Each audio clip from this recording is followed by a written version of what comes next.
3 of the Work.knits podcast. If you are a returning viewer, thank you so much for coming back to spend some time with me and for all the support you have given me in the first kind of month of this podcast and this channel, this space. I've been really humbled by all the comments, the number of subscribers already, the people taking the time just to give me a thumbs up, just even taking the time to view this, whatever it is that you have done to support and engage with this channel, I am really grateful. Thank you so much. And if you are a new viewer, welcome to this space. My name is Lauren, and I'm really looking forward to spending some time with you and to share what I've been up to with mainly knitting, but maybe also some sewing and little bits and pieces in life that I think may or may not be of interest. If you are a new viewer, then you may be interested to know that this is the 3rd podcast episode, but that I do also have a couple of bonus videos or kind of, I guess, really specific content on deep dives on certain topics.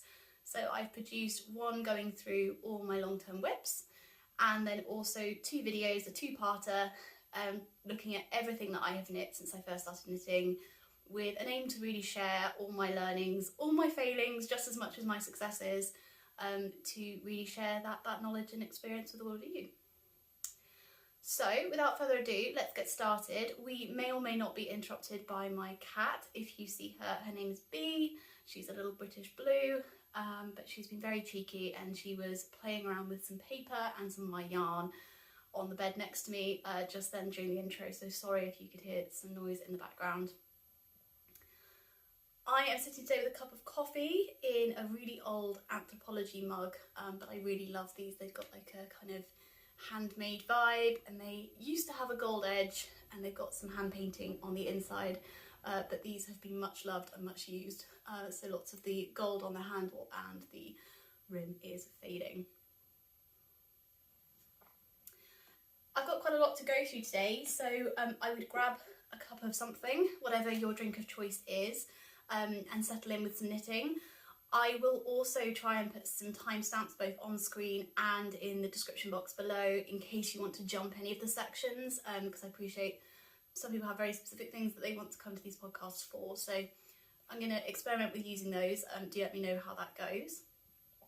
And I think other than that, let's just jump straight in to finished objects. So the first one, and if you watched the first and second episode of this podcast, you will have heard all the background on this, but the first finished object is what I'm wearing. It is the Medina top by Han Rimmon, published by Ficalana, and I have been knitting this since probably about mid-January, and I finished it last week, I think. So I'm just going to hover, like half squat, to show you this in a bit more detail. But it is a lightweight but warm t-shirt. The design is as a t-shirt. I've not modified it to make it shorter. And I have knit this up in Ficalana Saga. I will pull up my pre-prepared show notes. Yes, I have already written my show notes, so you will have them on time. But I will pull up my show notes to give you the colour numbers. But essentially, Han designed this pattern so that you hold the Saga and the Ava, or Ava, depending how you pronounce it, base together. I think the Ava base is mohair. I selected the pattern after buying the yarn, and I just saw Saga and thought, it's knit in Saga, and I didn't actually clock until I was doing my gauge swatch that it's meant to also be knit holding the yarn with Ava. So my gauge was slightly off. I go into this in great detail in my first podcast episode, I think, but I will recap here because this is kind of a finished object show. So my gauge was off by a decent amount, and I was basically knitting too tightly because I didn't have the mohair. I was achieving a much tighter gauge than Han had desired for the pattern. So what I did was I went up a couple of sizes, and what was really helpful was they had included both the finished garment circumference and the bust circumference intended for each size. So that really helped me select the size that was going to give me the right amount of ease.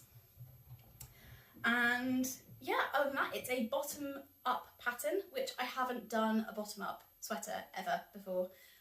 So that was really exciting. Well, no, that's a lie. I've done a bottom-up sweater in the sense that I've knit something in pieces and those pieces start from bottom, but I've never knit in the round from the bottom up. So yeah, that was a nice challenge to kind of get my head around, and I think, what would I say bottom up is my favourite? Probably not. Mainly because I'm still learning so much on like how I want garments to fit me exactly, and bottom up really can be quite a challenge to kind of get proportions right, lengths right. So with that being said, I'm very happy with where this sits on me. It's sitting kind of just on top of the waistband of my jeans. I wanted it to fit fairly flush to my body, across my chest and my bust, but I then wanted it to kind of hang loose with a little bit of like 1 to 2 inches, maybe 3 inches of ease around my rib cage and my waist. And I think I've achieved that. My other modification, sorry, flashing you my stomach, but my other modification was to do a folded hem at the hemline, then also around the neckline and on the sleeves. And I like that, I'm pleased. The original design has a really lovely rib, collar and cuffs and hem, but I wanted this all to sit a lot flatter. So overall, I think success. I need to block out the bottom bit more because it's ever so slightly fluting out.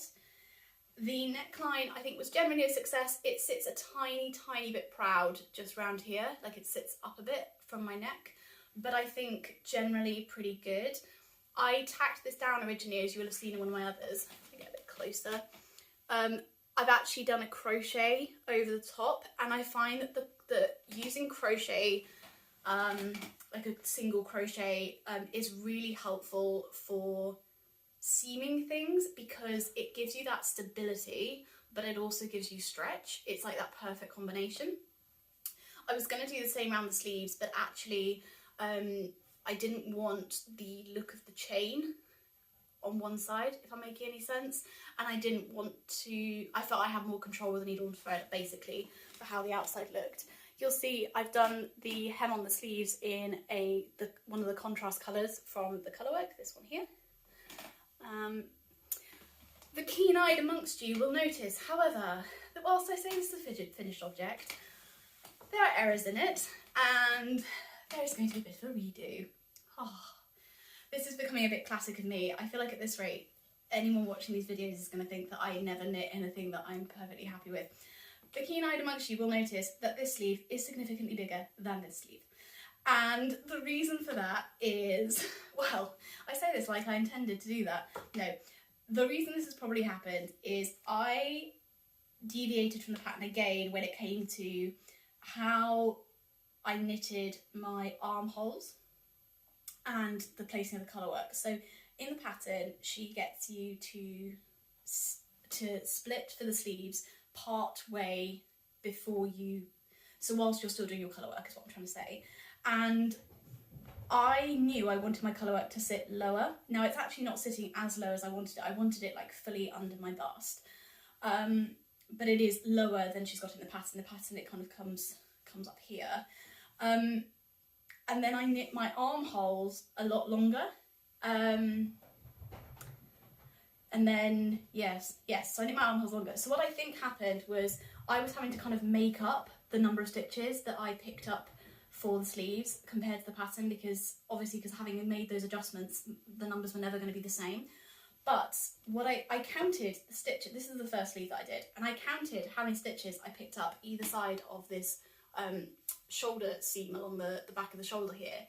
And I must have either miscounted those, or I must have miscounted when I was picking up the stitches for this sleeve, because yeah, this sleeve is just drastically bigger. Like, you can really see when I do that. You can't see so much when it's like this, maybe a little bit, but you might just think it's sat wonky. But no, this sleeve is massively bigger, and actually I should have known because I ran out of yarn and had to do the last bit of the hem in another colour.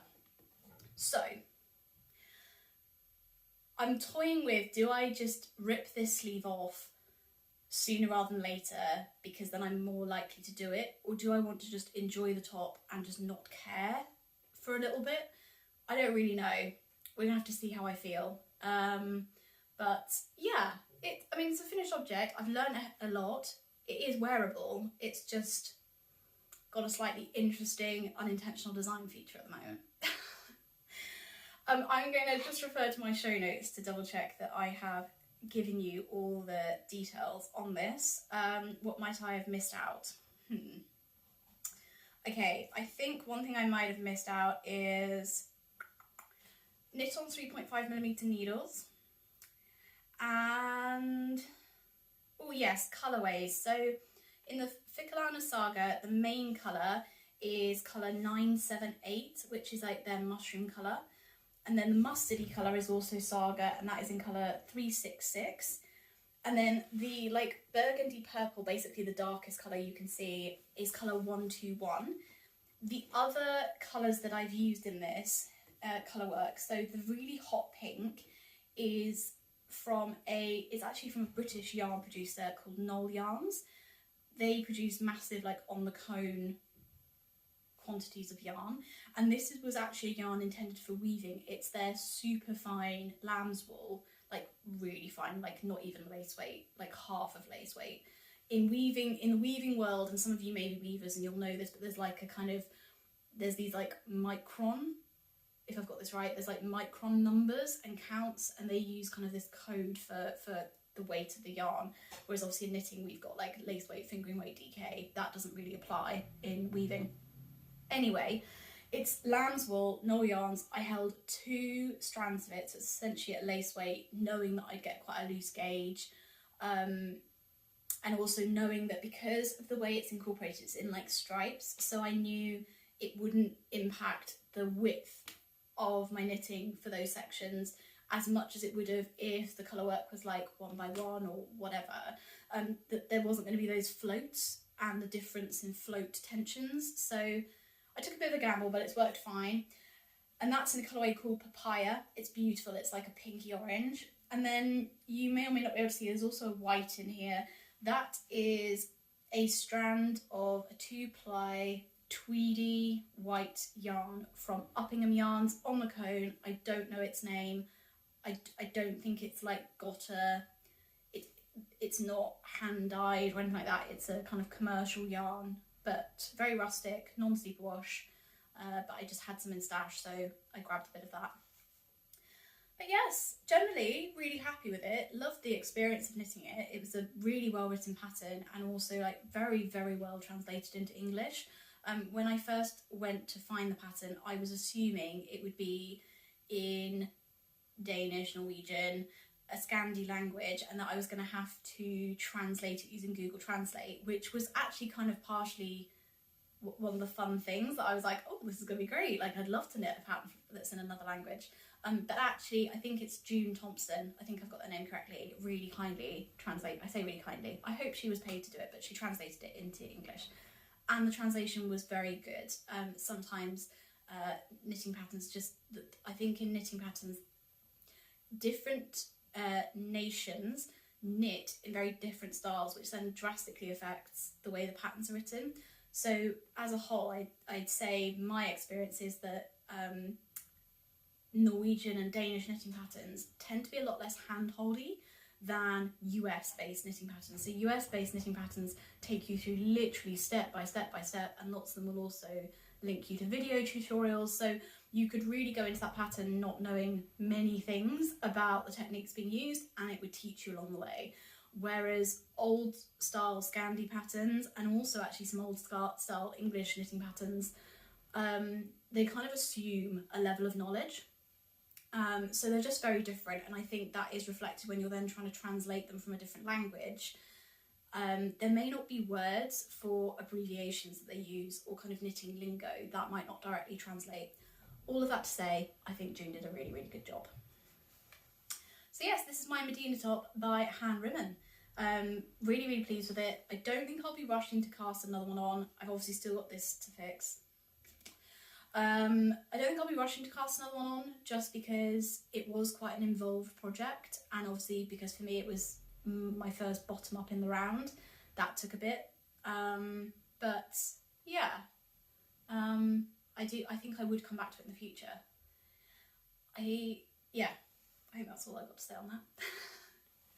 Okay, I'm going to take a sip of coffee. I hope, as I say, that you've got something nice to drink and that you are settled in.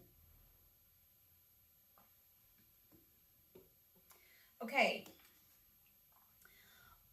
I'm doing my finished projects slightly out of the order I actually finished them in, but bear with me. So, I'm also just noticing on camera, like, does my head even like properly fit into shot? Yeah, kind of, just about. So the next finished object I wanted to share with you is this featured in my long-term whips video, and it was an absolute farce really for me to count this as a finished object, because I literally just did one extra round on this and then wove in all the ends. What is this? This is a hand towel, and I cast this on as a project to be just like in my desk drawer for when I get in a meeting or in some training and I can feel my mind wandering. It was something to keep my hands occupied, to keep me focused.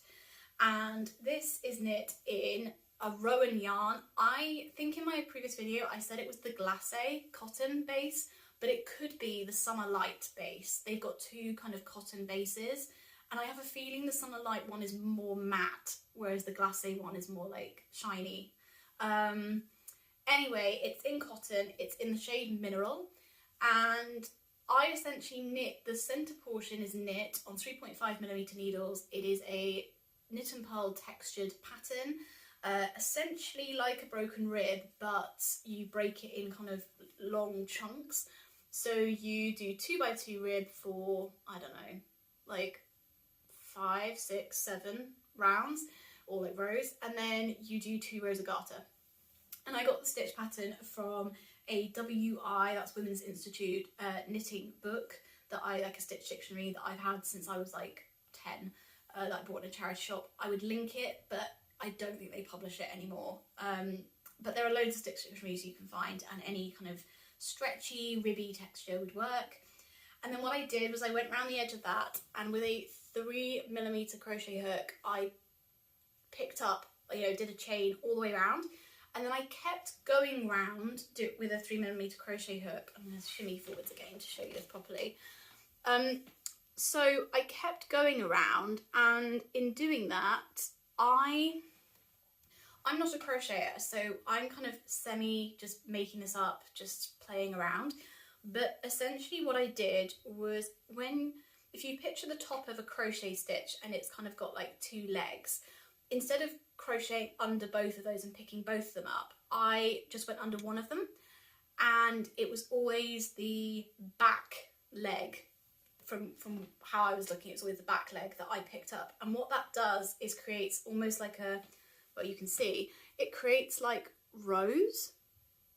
Whereas if you go through both legs, it creates like a holier, like a lacier texture. So I think this is really lovely. I love this way the crochet works out, and on the back it ends up really bobbly. And so I've actually used the same crochet technique. I have no idea what that stitch would be called. But I use that same crochet technique to make like face cloths, because it creates this beautiful like bobbly texture that kind of like massages your face. I love it.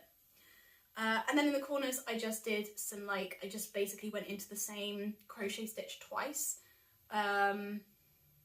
Yeah, I think that's what I did. And I don't know if I did that on both sides or just once.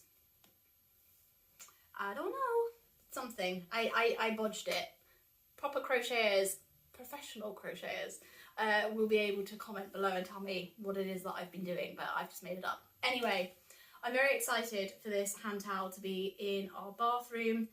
We renovated our bathroom in autumn, and at the time I kind of wanted this done for then, and I utterly failed. So yeah, very excited. This hasn't been blocked, but it's a hand towel. So yeah, I think that's everything on that one. What else? So we've gone through 2 finished objects so far. I have got at least 3 more. Yeah, there's been a lot of knitting. Okay, so 2 hats, which is kind of I've knit a lot of hats over the years, but I wouldn't say hats are like my go-to, so this is quite interesting that I have so many of them. So the first is a work in progress that you will have seen on a previous episode, particularly the first episode I ever recorded. This hat is for my partner James. It is a DK weight, and again I don't often knit in DK. A DK weight hat. It's a twisted rib design, and what I did was I reversed my twisted rib. I don't know if you can see on camera, but I have reversed my twisted rib so that when the bottom is turned up, it's all showing in twisted rib. Whereas if I just kept going in knitting twisted rib on the one side, it would have ended up with a section not in twisted rib. I hope this all makes sense. You may have just spotted as well this bit. Now it's showing up massively on camera, but in real life you actually can't really see this, but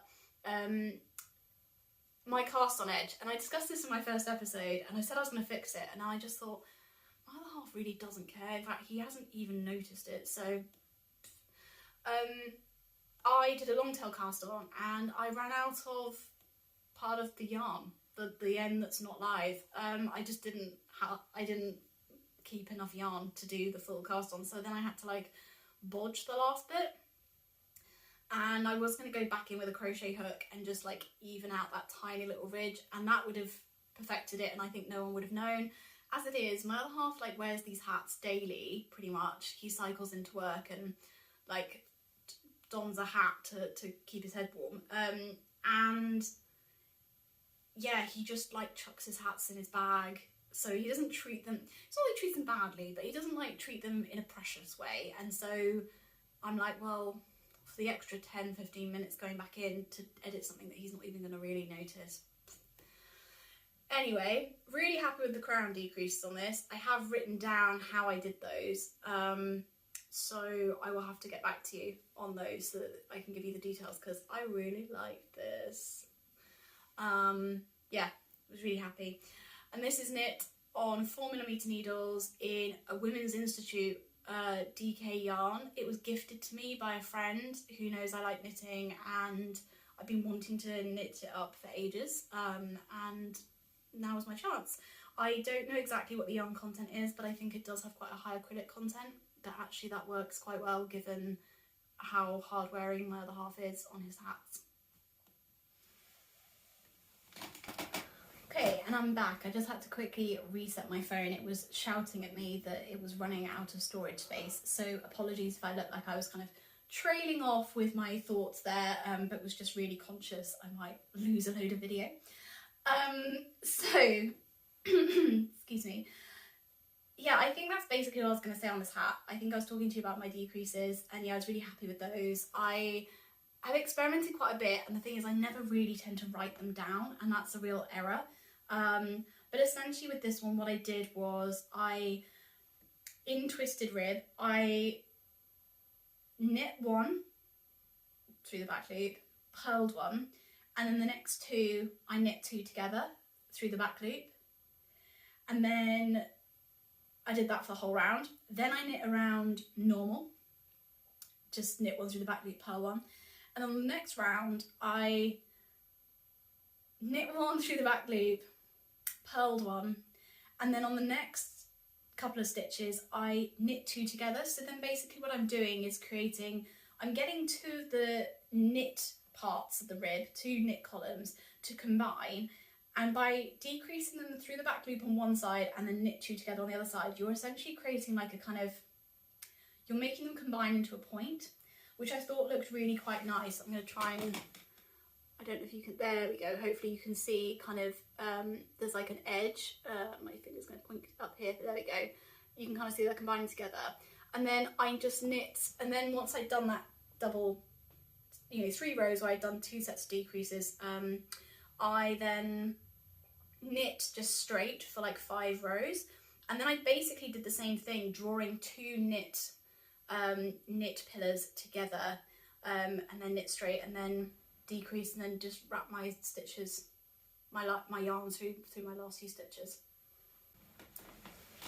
I just had to do further phone adjustments. I would love to get to a point where I can purchase a camera to do these, because I think hopefully that would reduce the number of edits based on phone storage running out. Anyway, I'm going to leave the grey hat there. I think I've said all I have to say about that. But yes, DK weight, 4mm needles, Women's Institute DK yarn, don't know the colourway, and it was loosely based, I think the original stitch count I based roughly off the Pearl Soho pattern, but the rest was just me going along with it. But yeah, I will put details in show notes. I also finished another hat in the last 2 weeks, which was a complete surprise, but so last year I bought some yarn from a yarn story in Bath. In particular, I bought a skein of Cama Rose in their Sneffug. I hope I'm pronouncing that correctly. Sneffug base, which is a kind of, I think they're worsted weight. Yeah, it's 50 grams, 110 meters. Worsted DK to worsted weight, and it's a really interesting yarn construction. They basically make a tube, and I believe that's made out of cotton, super fine cotton, and then they blow alpaca and wool into that tube. So yeah, and what I love about this is it gives this amazing softness, beautifully soft, but the cotton tube on the inside really, it gives this like structure. So yeah, I was trying to think about how best to describe this, because some yarns are chain plied, so you get these yarns that kind of almost look like they've been plaited or like rope, where they've been essentially plied onto themselves, and you create loops and you pull through, almost like you do when you use a crochet hook. And those, though, can stretch out of shape quite a lot, I find, whereas this construction, you kind of get the best of all sorts of worlds. Anyway, I'm talking around the subject and not actually telling you what I made. So when I saw this yarn, I absolutely knew that I wanted it to be a hat, and I also knew that I wanted to wear it. I had a really distinct vision of the outfit I'd want to wear the hat with. I want to wear it with, I have a black wool suit coat that I wear when I go for really important meetings, or if we go out for like a nice meal or whatever. It's like my kind of nice coat. And I wanted to wear it with that, and I knew I wanted twisted rib in the hat, and I wanted this to be like a colour pop, and then the rest of my outfit would be very simple. So, what have I knit? It is blowing out massively on camera. It is quite a hot pink, but it's got more of a raspberry hue to it than what is showing up on camera. And I don't know if I'm going to be able to get it to look the colour it is. You're going to have to kind of trust me, and I'll put a photo on Instagram maybe, because this is looking very hot pink. And as I say, it's quite lively, but it's quite zingy, but it's not quite that zingy. Anyway, really soft and fluffy in, yeah, Cama Rose, Sneffug in the colourway Hindbar. And I managed to get this hat out of one ball. It's 50 grams, 110 meters. I was playing massive yarn chicken. I'm not joking, I think 10 centimeters of yarn left, that's it. And I used that to go through the live stitches at the end. It was that close. I thought I was gonna have to use a ball of Knitting for Olive double soft merino, which is a base I absolutely love. I don't think they do it anymore, which is really, a real shame. But anyway, I thought I was going to have like a contrast blue top to my hat, which was not quite how I'd visualised it in my head. Anyway, so it is quite a small hat, I'm going to be honest. It's not got masses of like room at the top. I'm only going to be able to wear this when I have my hair down. And it kind of like just covers the bottom of my ears, and yeah, it's quite a tight-fitting hat, but to be fair, with the outfit that I'd be wearing it with, that's probably better than having a really baggy hat. And so not only did I knit something that I'd had a vision for in my head for ages, but I also knit a pattern that I've been wanting to knit for ages. And that is the Thursday hat pattern by Jodie Brown, who is one of the two sisters who does the Grocery Girls podcast. I probably don't even need to say that or introduce her. They are so infamous in the knitting world. But yes, I wanted to knit her pattern for ages. So what she essentially designed was, and again, shimmying forwards, what she designed was a hat with a twisted rib texture. And in her design, she has this coming kind of from the cast on edge. She uses a German twisted cast on. I didn't use that, A, because I've never done one before, but B, because I had a bit of a if it ain't broke, don't fix it kind of moment. And I love the line at the bottom that a long tail cast on edge provides. I just think it looks really clean. Whereas when I was looking at the photo and the pattern of Jodie's, the German twisted cast on kind of looks like rib, so that it almost looks like someone's cut their knitting in the middle of a rib section, but it hasn't unravelled, but it's just like stayed exactly there. That's kind of what it looks like. It's almost like there is no beginning, if that kind of makes sense. And I wanted a very like clean beginning, a very obvious one. So on that same note, Jodie calls for you to go straight into the twisted rib design, not just like normal rib, straight, like with no break from the cast on. I really wanted these little like triangles that she's created to really stand out, and so I knit a couple of rounds plain after the original 15 rows to kind of create a break. She then gets you to knit the background, so to speak, all in purl stitches. I did that for until I'd reached the top of these triangles, mountains, whatever you want to call this.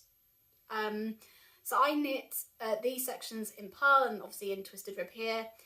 She then continues 2 of the ribs all the way up to the top. Again, I modified slightly. I hope she'll forgive me. I did a couple of repeats of the round that she suggests you keep doing, and I just cut it off at a certain point. At that point, instead of doing loads of purling, which also, like, my purl gauge is different to my knit gauge, so I also thought in terms of playing yarn chicken, doing my knit gauge would give me more certainty about how many rows I get out of that ball. So I turned my knitting. So I went from purling, to do that without creating a huge hole, I kept my yarn in front, slipped a stitch, wrapped my yarn around it, turned my work, slipped that stitch back, and then put my yarn back. So essentially what I've done is wrapped my yarn around a stitch, and what that helps is to kind of seal up what would otherwise be a hole, where you essentially have stopped knitting in a spiral for a moment and you've reversed. So I then knit my way round the whole thing. And what else did I modify? She recommends when you go to do the decreases to go up a needle size. Again, because I was playing yarn chicken, I kept my needle size the same. I knit this on 3.75mm needles, so really quite a tight gauge for this yarn. And I did her recommended decreases, and then I've obviously got the little hole. I might put a pom-pom on this if I can find the right pom-pom. I haven't ever bought a pom-pom for a hat, so that might be a nice experiment. But yes, I'm very happy with it. It's exactly like what I had envisioned. And I think it's knit up beautifully, and I really love this yarn. And given that Knitting for Olive, I don't believe in doing that double soft merino anymore, I think this is going to be a very good, equally lovely alternative. So I'm very excited to be wearing this. I think it will pill a little bit, but I think that cotton core will keep a lot of the soft yarn at bay. So yes, next finished object. So just to recap very briefly, we've done Medina top, a hand towel, 2 hats. I'm going to duck down to get my next project. So the next finished object, and this is very exciting, is going to be a pattern release, and that pattern is going to be coming out tomorrow. So if you're watching this on the day that this podcast released, today is Friday the 10th of March, and the pattern is going to be released, fingers crossed, in the afternoon on Saturday the 11th, afternoon GMT time. And yeah, I'll put a post out on Insta when it's up. But the pattern being released is my Time to Decompress socks. Here we go. I've got a pair, If you've watched my other episodes, you know pairs are not my forte. I have a pair, I have done a pair, they are the same, they both fit. This is a miracle. So I'm going to spend a little bit of time on these. If you've watched my other videos, you feel like you know the background on them, please feel free to skip ahead. But yeah, what can I say about these? So this is going to be my first sock design. They are knit up in work.knits socks, yeah, fingering weight base, in the colourways Almudine, which is the orange, and Chryso, which is the kind of turquoisey blue colour. These are colourwork socks, but very kind of potato chippy, hopefully quite like enjoyable, not too like mentally taxing. They've got a heel flap and gusset heel design, and the heel flap is knit in double knitting rather than doing a slip stitch, so that's kind of a point of interest, a nice little new technique if you've not done double knitting before. And yeah, I have had this pattern test knit, which was not something I expected. If you have kindly purchased any of my patterns that I've already got on Ravelry or are thinking of doing so, a heads up that I haven't had my patterns test knit. It's one of the reasons that I have put the price point as low as I possibly can, because I'm aware that designers charging more tend to have had them tech edited and test knitted. I want to keep the affordability of my patterns as good as possible, and B, I just didn't, multiple reasons, but I just didn't think I'd be able to run a test knit. But off the back of my first episode, or maybe my second, a really lovely viewer called Janet reached out and said, I'd be so happy to test knit your socks. So it's been such a big learning curve for me doing a test knit, and also Janet has been invaluable in the feedback she's given, and I'm sure for any experienced sock knitter they were really obvious things, but I think when you're writing a pattern there are so many things you're trying to consider, and some of them you just, however much you try and go, okay, what assumptions have I made, you don't catch all of them. And a really interesting one that I think I should flag here, because it's going to be one that probably will impact when I'm talking to you guys about the modifications I make to patterns and how I've done those modifications. I think it's going to really, there's kind of an assumption that actually if I don't communicate it, it's going to cause a lot of confusion. So when I knit my knitting projects, I always have the wrong side of my project facing out. Now, it had never even occurred to me that that was the wrong thing to do, or that there was anything strange about that, until I was discussing the Weekend jumper by Andrew Mowry with someone a couple of years ago, and they said, oh, and this one's really interesting because you knit this inside out. And I said, well, what do you mean inside out? And anyway, this conversation all led to the fact that, yeah, I must be relatively unusual in that I knit my items with the wrong side facing out. So why did that come up in the context of these socks? If I turn this one inside out, so if I'm knitting with the wrong side showing, and I get up to the toe and I do my decreases, and in this pattern you do a 3 needle bind off for the toe, and because I knit mine inside out, when you do that 3 needle bind off, your bind off ends up being on the inside. If you are a knitter who knits with the right side facing, if you do a 3 needle bind off on the toe, that 3 needle bind off is going to be on the outside. So it's things like this that having test knitters is so invaluable, because that just would not have occurred to me. Like, it wasn't in my pattern, and Janet very sweetly sent me this photo being like, I'm a bit confused about this, why is there a 3 needle bind off, because this looks awful. And I was like, that's supposed to be on the inside.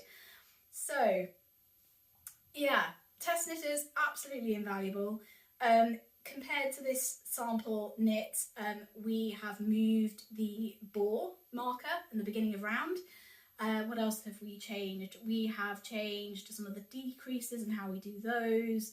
We have changed the instructions around the 3 needle bind off, making sure that your sock is inside out at the point when you do it. And I have also, because this colour work is quite potato chippy, I had written it in written instructions because the charts would be tiny, but we have now included charts. So all of that to say, I'll be releasing these tomorrow, and they are knit The pattern gives instructions for 56 stitch, circumference, 64 and 72. But I have tried my best to also give instructions for how you'd calculate for other stitch counts, whatever your preferred stitch count is. I would flag, and Janet mentioned this to me as well, I don't think these are probably people's first colourwork sock pattern to follow. Whilst the colourwork itself is very simple, I think because I am not an experienced enough sock knitter to be able to hold a beginner's hand enough at the moment.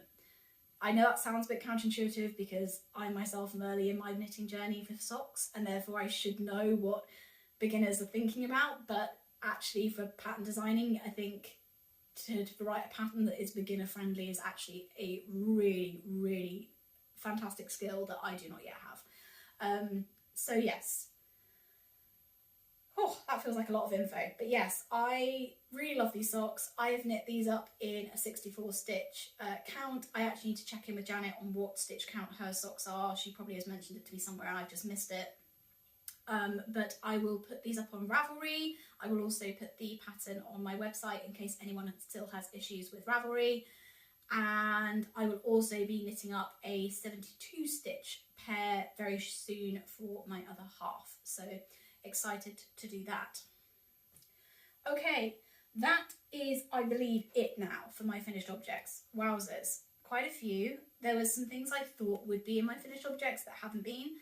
So a couple of things I flagged for my last episode. I showed you quite a lot of sewing stuff and that just hasn't been done. I have had a very, very busy couple of weeks at work, and when I'm stressed at work, somehow I manage to jam in a lot of like knitting time, but a lot of that knitting time has been on the go, on trains, on the tube. I know that's also train, but like 5 minutes here and there. I've not had time to like sit at a sewing machine with space to cut things and etc. So there was an embroidery that I showed you in episode 2, which I haven't finished. It's so close to being done. There was also some fabric I was going to turn into a top that hasn't been done. And there was a dress that I was going to put the hem on. That also hasn't been done.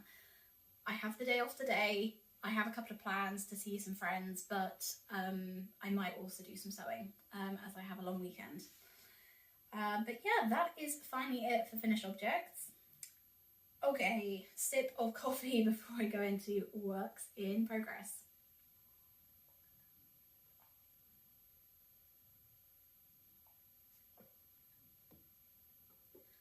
Okay, and reset. If I was speaking too fast, if I speak too fast at any point, or too slow, I found out from another YouTuber that you can, when you're watching stuff back, speed stuff up and slow it down. So please feel free to tamper with that if I was speaking a bit fast just then.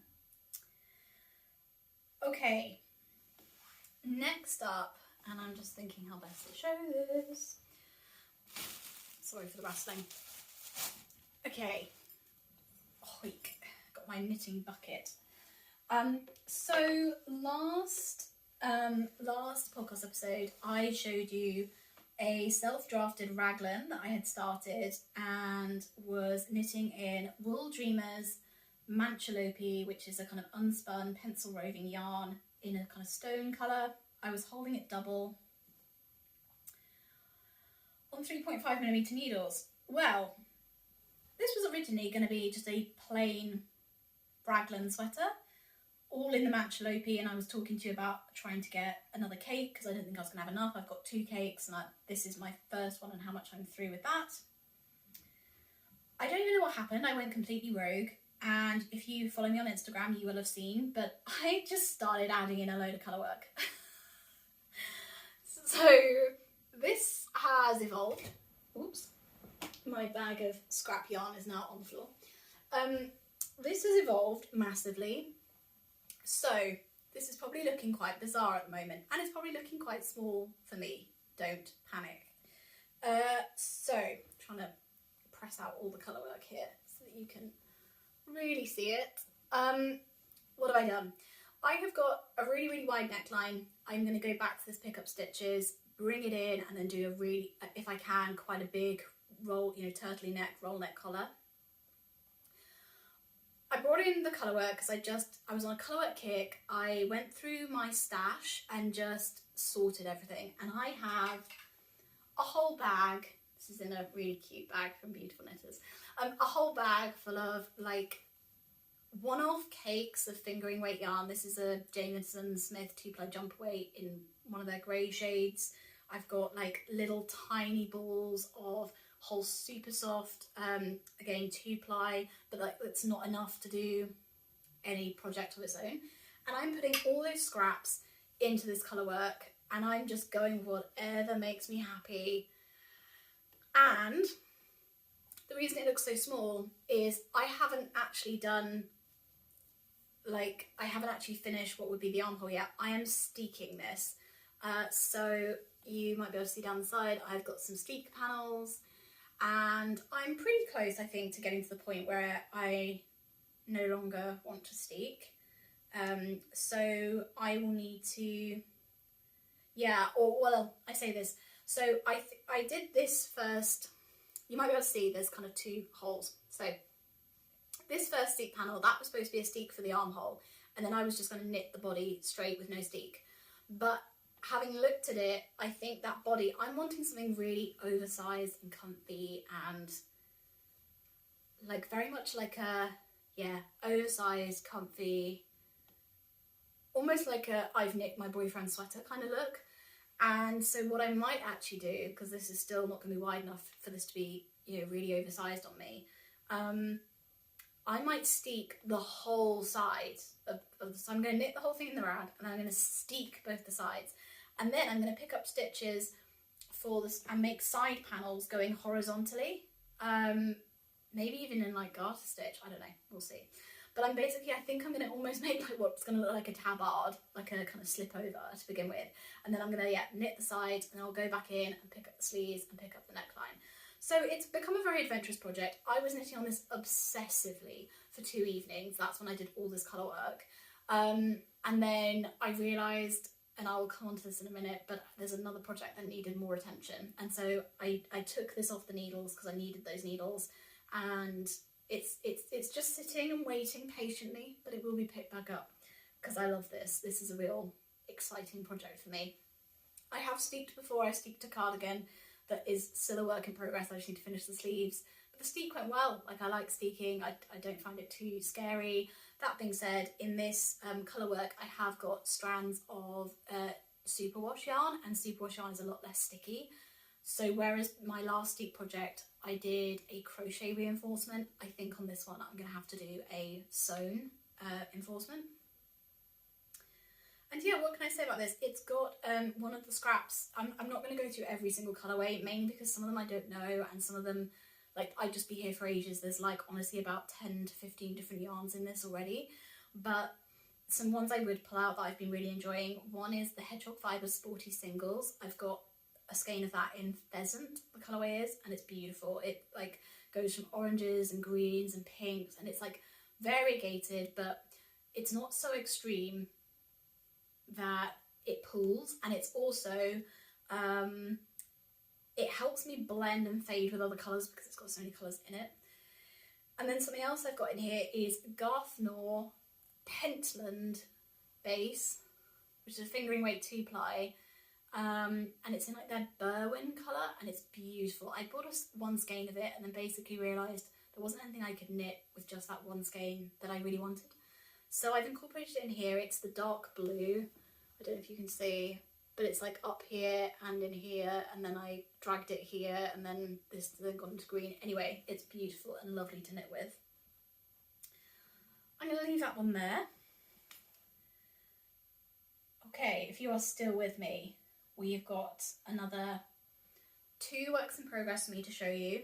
One to just allude to, so let me allude to that quickly now. So there is another massive project on my needles, which is what I parked that sweater for, which I haven't shared on this podcast yet for a number of reasons. When I do share it, you will understand.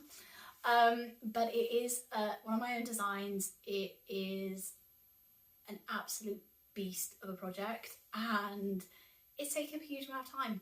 So when you see it, you'll understand why some of these works in progress have not had masses of work on them. But yeah, there is something else going on in the background. Please take sips of drink. I realise this is going to be a real long one today. Okay. Next one is actually picking up again on my long-term whips video. I showed you all a semi-self-drafted raglan. This is inside out because, as you guys know, I knit my stuff inside out. This is loosely based off the petite knit pattern, just for the initial stitch counts to divide for the raglan, and then I just did my own thing and tried it on and figured out when I liked it. This was a jumper I'd worn absolutely loads, but as you can probably see on this sleeve, it's got quite cropped sleeves. They come just down to like the top of my forearm. And so I've gone back in and A, I've knit on another collar, and then B, I am lengthening the sleeves. So I mentioned this in, as I said, in my long-term whips thing, and just said, look, I just need to get going on the sleeves. The main reason I've been putting it off is, instead of just re-knitting the whole sleeve, I basically frogged the cast off, and then have just picked up the same stitch count. So the sleeves will kind of be loose fitting up here, and then they'll be tight fitting and ribbed on my forearm. And I just wasn't sure how that was going to look. After recording that video, that gave me the kick up the behind to actually just figure out whether I'd like it. So I tried it on. I love it. So I'm going to hopefully whip through this sleeve and then go and replicate on the other side. It, in theory, shouldn't take long because it's the narrowest part of a sleeve, but I'm quite slow at knitting rib. I don't know about other people, but I'm an English style knitter, and it just, yeah, I'm slow with rib. And also I can knit stockinette and colour work actually without looking, but I can't knit rib without looking. I just haven't gotten over that hurdle yet. So when I'm knitting a rib, I am quite focused on it, and then yeah, that's not as relaxing. Anyway, another edit that I want to do, I need to block this collar to see if it'll sit any flatter, but as you might be able to see, it's kind of flaring. So the other thing I might do is go in with a crochet hook in same colour yarn, but just crochet around the top, and that should cinch it in but keep it stretchy. But yeah, really excited to get this done, because when I put it back on, I remembered how beautifully the body fits, and I really do like the look of the sleeves, and I love the colour. This is like my colour, like it's doing wonders for my skin tone, whereas actually, funny enough, this mushroom, whilst I really love it, it doesn't bring out the best in my skin tone. I mean, when you know, but yeah, anyway, it's interesting, isn't it? Okay, oh, sorry, I forgot to say, this is knit up in Holscarn Super Soft, which is 50% merino, 50% Shetland wool. I'm holding it just single strand. It's a 2-ply jumper weight, and it's got lots of spinning oil in it, so when you wash it, it blooms beautifully. And it's in the shade Tundra, which I really love. Okay, more coffee, more pauses.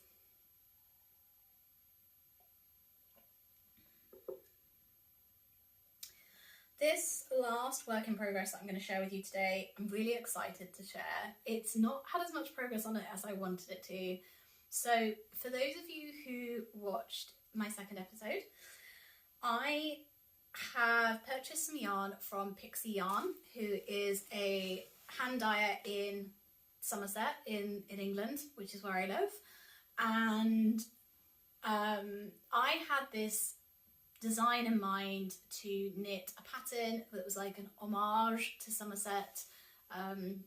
And Somerset, for those who don't know, is cider country in the UK. We've got so many apple orchards, and I think in my last video I was trying to remember what the word is for like the place where they produce cider, because it's not a brewery, and apparently, having looked this up, it's actually a cidery or a winery, because it's the same process as wine. So we have lots of cideries here. So I wanted to create a design with apples, and I couldn't find any patterns online with an apple motif, and I couldn't even find any stitch dictionaries with apple motifs. And it turns out it's because it's a really difficult motif to design. I knit a hat, and I've made my apple motif, I knit a hat, I did it in colour work, 2-stranded colour work. I finished it, I showed it in the last video, but I think I said that, you know, I wasn't happy with doing the motif in stranded because no matter how you catch your floats, the floats were showing through and were affecting the fabric. Like even if they weren't, where they weren't showing, they were kind of, you know, pulling the fabric. And that could be just my knitting capability, or it could be that just the number of stitches that are actually being knit in between floats is just not enough. I don't know. Anyway, so I said I was going to frog that, and I was then going to knit a very simple cowl and then duplicate stitch the apple motif onto it. And long and short is I've made some progress. So this is my lovely cowl. It is 140 stitches. The main colour this grey is Pixie Yarn's Mizzle colourway on their sock base. And I have just done a folded hem at both edges. And then I am in the middle of duplicate stitching, and I don't think the lighting's really doing this very many favours today.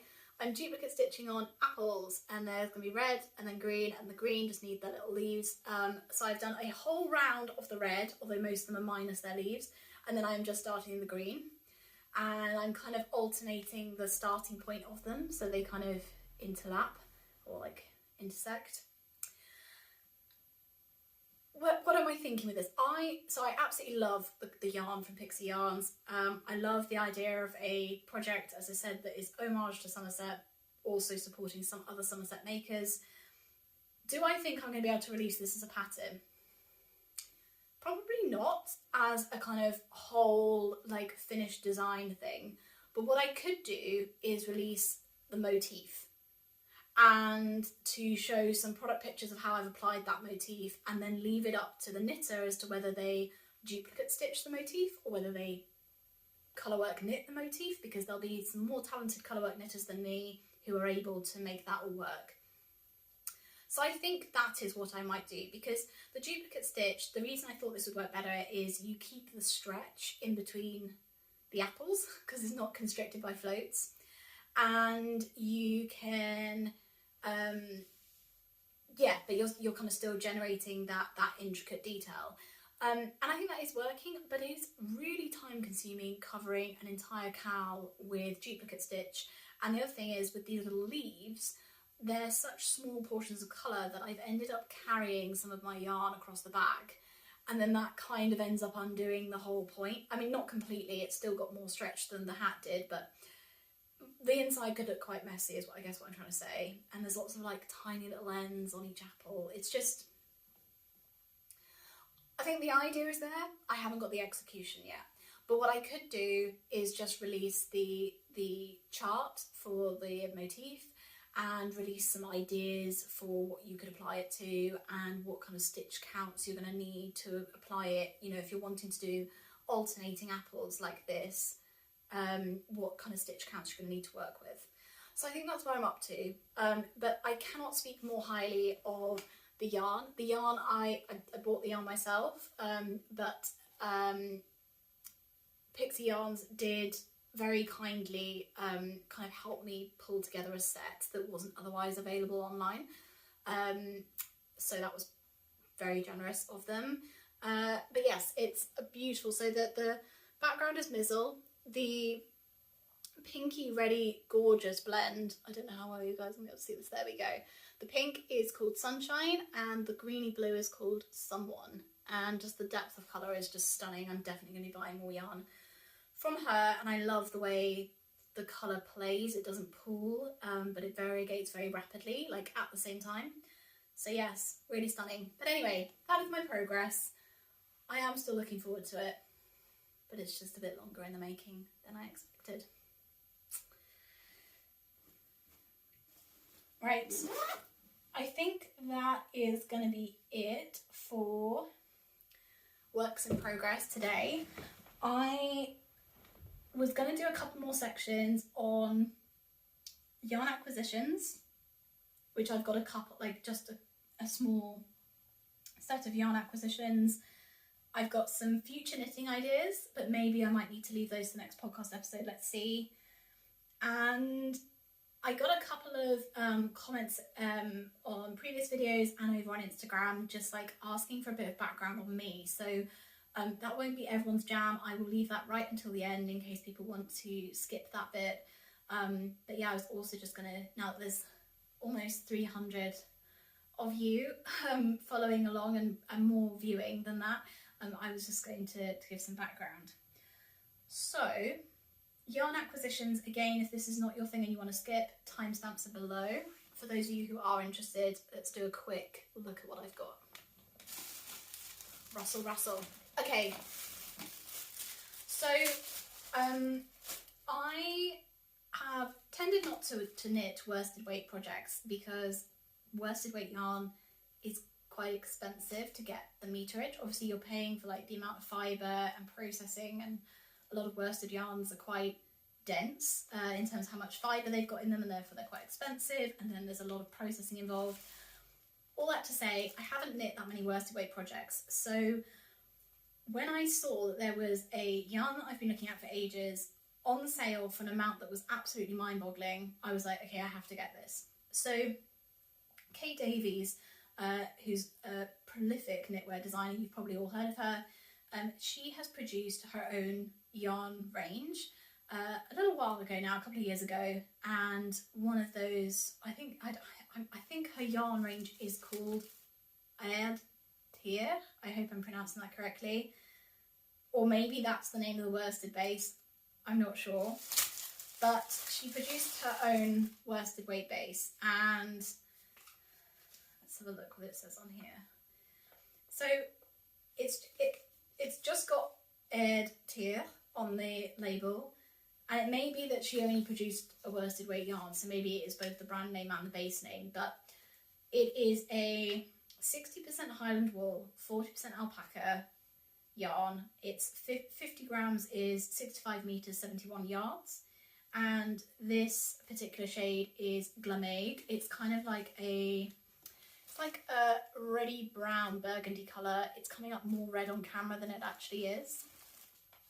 But this yarn normally retails at about £8 a skein, so for 100 grams you're looking at about £16 in the UK, which is completely reasonable given, as I say, the work that goes into the yarn.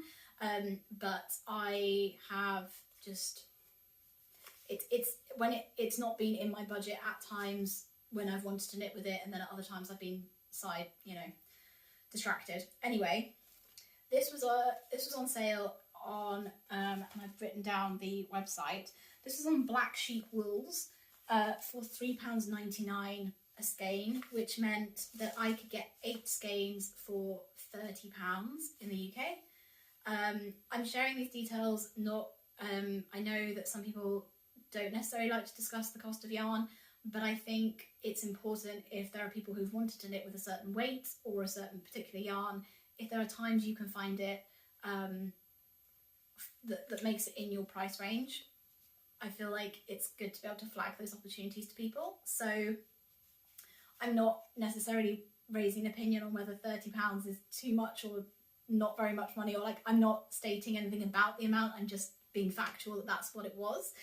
And so I've got 4 skeins of the colourway that I've just shown you, which is Glameig, and then there we go, and then I also got a second colour, 4 skeins, and this colourway is called, oh dear, I'm going to really butcher this name, Camus Darak, and again Highland wool, alpaca, same base.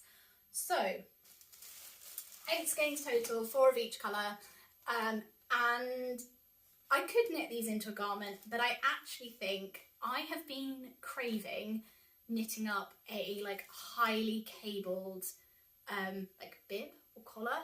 I think in Canada they call them dickies, and in the US, but like basically something that you throw over your neck and it kind of comes partway down your front, partway down your back, and has a collar that you can wear under coats, and it kind of really like, it's like a scarf but less bulky, and it kind of covers more surface area on the front of your body. I really want to make at least one of those, so I think that's what this is destined for. And I think the alpaca will really suit with that because it will kind of curve and drape around the curves of your neck, but it's not going to be taking a big load that will make the alpaca content stretch. So I'm really excited. So you may see me with some works in progress on the needles relating to this next time.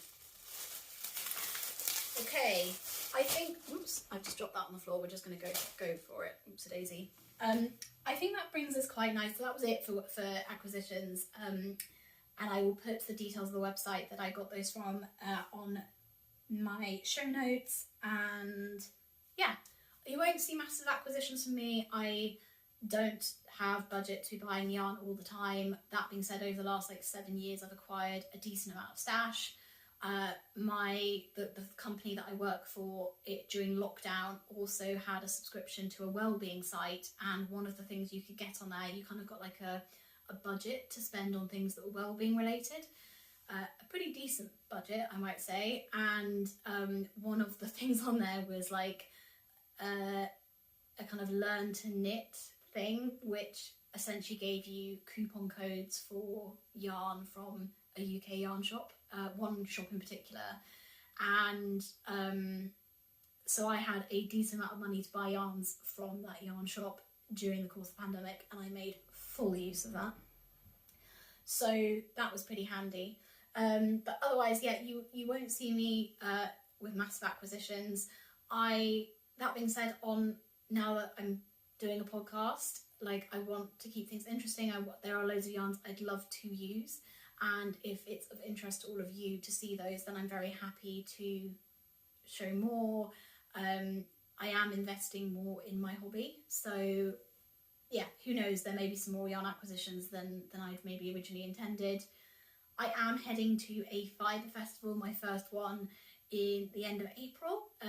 It's over in Wales, so really looking forward to that, and hopefully there will be some yarn acquisitions from that, but I should imagine between now and then there won't be many more. I still haven't managed to finish my coffee in probably what's been an hour of speaking. This is pretty bad. This is going to be very cold.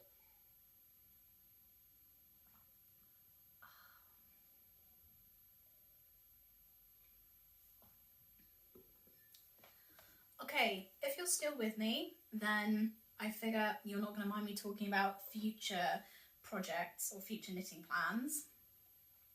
If you want to skip this though, and either want to skip this and say bye for now, then understood. I think I will also do the section on just a little bit of context and background, so feel free to also skip ahead to that bit. So future knitting plans. I mentioned about doing a kind of cabled and textured collar or bib, so that's definitely on the cards. Actually, I've just seen that Wool and Pine Designs have just released, or are about to release, the rock, is it the Rockborn vest? I feel like my notepad on here has auto-corrected that. I'm not sure it's called the Rockborn, it's Rock something. Maybe the Rock Haven, yeah, anyway. They've just released, or about to release, a new sweater, a new vest that is very cabled, so that might feed into my thoughts and my plans, although I think they've knit that up in a fingering weight yarn, so the Kate Davies wool I've just bought won't be suitable. I also was watching the My North Knit Corner podcast, which is hosted by Anne, who has been a original supporter of my podcast and is quickly becoming a favourite knitter of mine. She has recently knit the Cargill cow, which is designed by Rebecca, who is the Creya Bear on Insta, and it's got this beautiful textured, it's almost like a textured rib. I don't know if it's made out of cables or if it's made out of kind of slipped stitches. I'm not sure. I need to purchase the pattern, but it's beautiful, and it's knit in fingering weight and mohair, but I'm sure you could kind of get gauge on a sport or a DK. So I'm really looking. I think I'm going to purchase that pattern, and I think I've got some yarn I might want to knit that in, and then that would actually go really quite nicely with the Spring Sorrel top by Wool and Pine. That's a DK pattern, and it's a yoked top, so short sleeved, with quite a fitted body, and it's got what's now become a very famous stitch pattern, because Wool and Pine have created the most amazing little reels of them knitting the stitch. But yes, it's essentially you kind of pull up stitches into these kind of almost like claw or like shell shapes in rows, and I think it's a relatively similar, I'm not saying it's the same, but it's a kind of similar overall look to the Cargill cowl, and I think the two of those could look quite good together, and kind of create some, even if I don't think I'd wear them together, but it would create some homogeny in my wardrobe from accessories to garments. So I'm looking very closely at those two. There is also the Hold Me Close top by Ksenia Nadian. I will probably link that in my show notes. I don't know if I'll be able to find a picture. But yeah, that's just quite a nice... I've made a note of it saying I want to knit it, but now I can't quite recall which one exactly this was that I really loved about it. Go check it out. It's a beautiful pattern. It may be in my works in progress soon. And that's a fingering weight and silk mohair pattern. I think the sample's knit up in Shibui, which I believe are no longer actually producing yarn. You might be able to get hold of some kind of leftover stock at a yarn shop, but yeah, we'd have to knit it in something slightly different. There's two shawls that are very much on my radar at the moment. I showed you in my Everything I've Knit videos a couple of shawls that I've knit and accessories that I've knit by Moonstruck Designs, and I couldn't remember the name of the designer. It's Natasha Hornby, and yeah, there's two shawls that she made or designed quite a while ago, and I really, really want to knit them. It's her Portia and Neruda shawls, so those are kind of very heavily textured cabled. You can see I'm in a kind of cable texture mood, but then with a side of colour work, who knows. And then very finally, I would love to knit the Casper sweater, which is a V-neck sweater by Johanna Gerrich, who is Colobri by Joanna on Insta. I hope I'm pronouncing their name correctly. But that is a beautiful cropped V-neck sweater, but it has got a kind of straight, one side straight, one side's V-neck, and you can wear it either way round. There's loads of V-neck sweaters out there at the moment, like masses, and it's a real rage. I love a V-neck. I haven't got very many in my wardrobe, and selecting which pattern I'd want has been quite difficult. I'm quite drawn to these like oversized boxy V-necks, but then I'm also like, will it suit me? How will I wear that in my wardrobe? That's the question I'm asking myself. So that Casper one does fit more with like the kind of items I have in my wardrobe. So it's going to be that. It's got to be that, or there's Kadri Designs, who's done quite a few V-necks recently, so that would be the other option. I've just remembered what the Hold Me Close top is. It's a short-sleeved wrap top with like ties in a rib. It's beautiful. So yeah, I think that's it. Sorry, that was all a little bit convoluted and all over the place for that, what I would like, future knitting plans, but hopefully gives you a bit of an idea. I think one thing that's putting me off buying a couple of those patterns is just, again, cost of yarn. And I have got stash that I would want to knit up before I invest in more yarn. But that being said, if there's a gap in my wardrobe, I've got to also assess if I think I wear it all the time, what would it cost me to buy from a shop, and what would the impact on the environment be, and would I be totally happy with it, versus what's the cost of me knitting it, would I be happier? And obviously that is a much better impact. It has a much lower impact on the environment. So yes, those are all my considerations. Right, if you are still with me, I'm going to have a sip of coffee and then very finally come to just a little bit about life in general.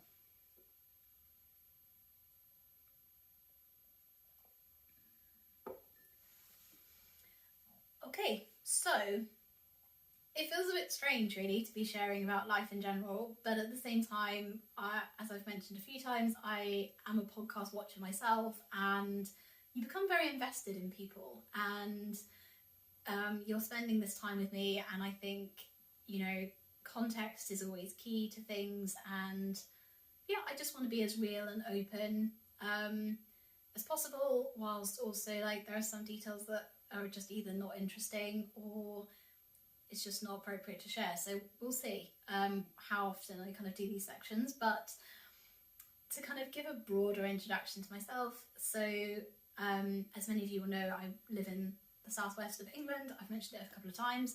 I promise I won't be mentioning that every podcast in great detail. But we moved here from London. We were in London for 5 or so years. When I say we, I mean myself and my other half, James. We met when I was 18, at the very beginning of my university life. We met via a sports club we're both very heavily involved in and have been together ever since. So we are approaching 8 years together, which I'm also giving away my age by saying I'll let you do the maths. And we were together in London for about 5 years, and then he was training to become a doctor. And on becoming a doctor in the UK, the way that things work is that you apply via kind of a national system, and you get to kind of rank the different areas you might want to live and work in, but ultimately you kind of just get told, like, this is where you're going to be. So you say, okay, I'd like to live in London, but then London jobs are so competitive that you might not get one. So if you don't rank anywhere else in the country, then, as in if you don't say that you could potentially live in any other areas, then you might just not get a job. So there's this real strategy around how you deal with this. It's a really big issue, actually, probably one that most people don't really know about unless you know a medic. But it is probably one of the harsher parts of being in the medical profession in the UK, is that, yeah, you just don't get very much say over where you're going to be based. So in 2019, he was allocated a role in the southwest of England. It was great for me because I actually grew up close to here, but at the time I had a job in London. So I set out looking for a job that would progress my career, but would also allow me to be with him. We'd been together for kind of four or 5 years, and I didn't really want to go long distance. So I was fortunate enough to find a job close to where he'd moved to that was also an advancement in my career. I moved down to the southwest in 2019, actually the December of 2019, which now, with the benefit of beautiful hindsight, was perfect timing, given that in the UK we went into lockdown because of the pandemic in March 2020. So I really, I think looking back, career-wise, I could question whether, with the benefit of hindsight, whether that move to that other role was the best thing for my career. But at the same time, what I really can't question is the fact that that move was so perfectly timed. So we have been living together in the southwest for close to three to 4 years. I think this is our 4th year here. No, 3rd year. No, 4th year. Maths. We started off by renting in this area because we weren't very familiar with it, and then were fortunate enough to buy a property during the pandemic when the UK housing market crashed. The reason I mention this is because alongside this podcast and alongside all my knitting stuff, we are renovating our house, and that takes up an enormous amount of time. And due to the wonders that are this nationalised system for allocating jobs to doctors, we are in a situation this year where we may have to sell the house and we may have to move. And that means that there's quite a lot that we now need to do to get the house into a good shape to be able to sell it. And that means that a lot of evenings are spent doing DIY rather than knitting. So I thought I'd share that because quite often you will potentially see me moving around the house a lot in terms of recording this podcast. For now, I've got this little setup. This is in a spare room, which we previously had a lodger in. So that was one thing that stopped me starting this podcast sooner, was that we just didn't have a space that I could set up that would reliably be free and could be quiet for me to record this in.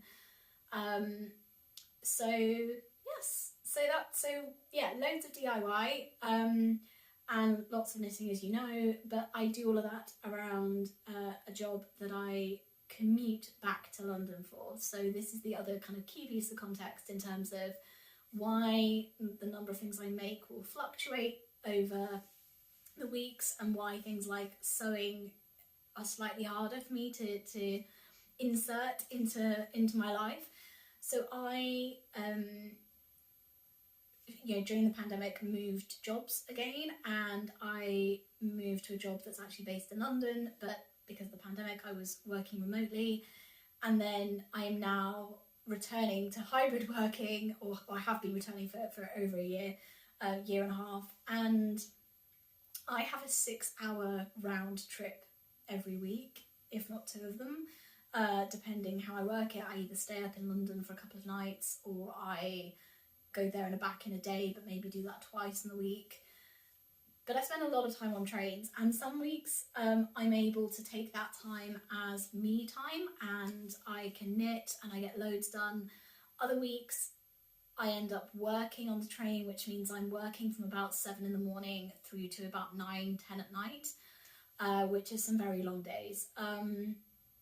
But yeah, that really affects what I can work on. It also means that because I'm, living out of a suitcase during the week a bit, or I'm like having to carry all that stuff with me on my commute, I can't really take my bigger works in progress with me, because I just can't justify adding that much bulk to all my baggage that I'm already carrying around, physically, not metaphorically. So lots of my bigger works in progress don't get as much time, and it's why this week you're seeing quite a few smaller finished objects, because they're easier for me to transport.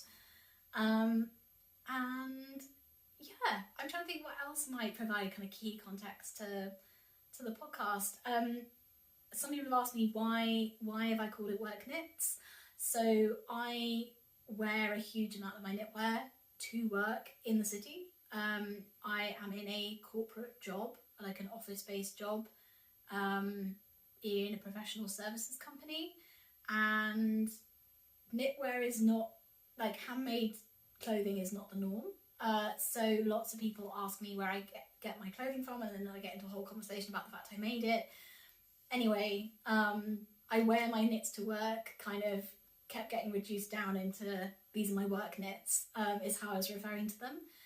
And I then started a small knitwear business using a vintage flatbed Brother knitting machine that I picked up off Gumtree for like 50 quid, not knowing what they were worth, not knowing how they work, which was an absolute steal, and I loved it, and it's really served me well. I don't use it on the projects that I share on the podcast. If I ever do, I will flag that it's made on a knitting machine, because they are very different skills and very different. They're just a different game altogether. But I bought this knitting machine, and I've been making cowls and wraps using a colourwork motif that I've designed myself, and I've been selling them at markets, and I have my own website. I've got an Etsy site, although that's not really where I do most of my business. But I called that little knitwear business work.knits, because the idea was that it's handmade, but it's smart, and it's still affordable, and that is still going. I love doing it. It's hard to fit the making for those things around my job, and also around DIY and renovating a house, and also doing some knitting just for pleasure. So I've got another market this weekend actually, where I'm going to go and set up my stall and see what happens. But I think I'm going to keep that trundling along in the background. I don't think it's going to be like my huge area of focus anymore, and it particularly won't be for the kind of spring and summer months, but maybe I'll bring that back towards the end of this year. But yes, if you are heading over to my website to look at my show notes and to look at any of the other information that I direct you to on my blog, that just gives you some context as to why that website is set up more like a clothing brand. And I do want to readdress that and kind of rejig that, but that's why that's the way it is at the moment. And then also on that website you will see, and this is very, very early days, but I've set up a yarn directory, is what I've called it. And my idea there is to essentially start building up profiles of different hand-dyed or like small batch yarn producers. I'm going to start with the UK, but I'm happy to expand, and I'm happy to expand into commercial at some point. But the other day I was looking for a single source of all of like hand dyers in the UK, or hand dyers based on, you know, are they natural dyers or acid dyers, or I just wanted to be able to like understand more. And Ravelry's got the yarn section, I know, but I was using those filters and it's no skin off Ravelry's nose, because this is about, you know, Ravelry is a database that is completely run on like user entry. So all the data is obviously inserted by users, not by Ravelry themselves. But like the natural dyers, like there was yarn coming up in there that is not naturally dyed. I know that it's commercially dyed and it's commercially produced using acid dyes. So the filters are not that accurate. And the other thing that I found on Ravelry that you can't do is you can't filter by other things that might matter to you. Like, are you wanting in particular to put your money where your mouth is when it comes to supporting Black-owned businesses or women-owned businesses, or supporting makers of diverse abilities in the knitting world, or maybe it's supporting the LGBTQ plus community. Whatever it is that you feel really strongly you want to support. You know, I'm thinking back to last year and the year before, where there was some really good steps made to support Black-owned businesses, Black makers in the knitting community, and to more widely support more diversity in designers, because so many designers were white and also white British or white US, and just supporting, for more diversity across the board. And I think, you know, those steps that we made in the knitting community and on YouTube and on Instagram were great, but if you can't search for yarn based on those things, it becomes a hurdle to not only promoting those makers and designers and knitters, but also like to help support them using your money. So all of that to say, I have a vision. It's very small scale at the moment. I think I've only literally got 3 yarn brands up there, but bit by bit I want to start creating a yarn directory where you can search for yarn producers by the things that matter to you. So low carbon footprint, low environmental impact, natural dyers, whether it be by a diversity, a kind of, what's the word I'm looking for? A diversity characteristic, I guess you could say. Whatever it is that matters to you, I want people to be able to search for yarn based on that. And so I'm hosting that on my website at the moment. If you have information on hand dyers that you would like me to add, please post it in the comments or email it to me via the contact form on my website. I would need a link to their website, what it is they're producing. Are they, you know, what is the thing that you like about that business? Is it that they are hand dyed? Is it that they're small batch? Is it that they're farmed sheep? Is it that they're natural dye? Whatever it is, give me some categories that I can add, or some tags that I can add, and a brief description, and their location. I think is the only other thing that I would want. And we'll see where this goes. Like, if I really like scrap all reason and logic and just think like blue sky thinking, what would I love this to become? I'd love to get to a point where we could have like a yarn awards, like a global yarn awards, and it could one day be like this massive conference and coming together of yarn producers, makers. We could have design awards, but you know, the knitting industry is not small anymore. It's massive. I mean, I think, you know, one problem we have is that there's not enough statistics, there's not enough data on the industry, because it's kind of held in diverse places. I'm sure Ravelry has a lot more data than we all realise on the state of the knitting industry, but, you know, some statistics I did find, 8 million knitters in the world, and the US knitting industry, alone is worth like 6.5 million, and I'm sure that figure isn't even accurate. So I feel like, you know, when I talk to people about being a knitter, they think this is small scale. And I think, you know, if there are small businesses who are trying to make it in the knitting world, you know, if you think about small businesses in any other area, they all go for awards and for classifications that help promote them, that help put that mark of quality on, you know, give them that mark of quality.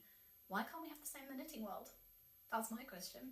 So it's huge dreams. We're starting small, everybody, but let me know what you think, and do let me know about brands. I want to really increase that directory, increase its usage. It's a really exciting project. So with that, I feel like I have rambled for ages, but this has been really lovely to go through everything that's been going on in the last couple of weeks, to give you a little bit of background on myself, and to share with you some of my dreams and schemes. So I hope this has been of interest. As always, let me know down in the comments if you've enjoyed this episode, if there's any feedback you have for me, room for improvement, or that you loved it. Either way, I want to hear all about it. If you are a viewer who has not subscribed, I am with you. I have been watching knitting podcasts for years without subscribing, but please let me tell you, it makes such a huge difference to how many people this reaches, and to, you know, my knowledge of what is or isn't working on this channel. So if you do think you want to come back and watch more, please can you hit that subscribe button, drop me a comment, whatever it is that you'd like to do to engage with this this podcast episode, but I would really, really appreciate it. And all of you, thank you so much for sharing the joy of knitting with me. Have a lovely weekend and rest of week, and I will speak to you very soon. Thanks, bye.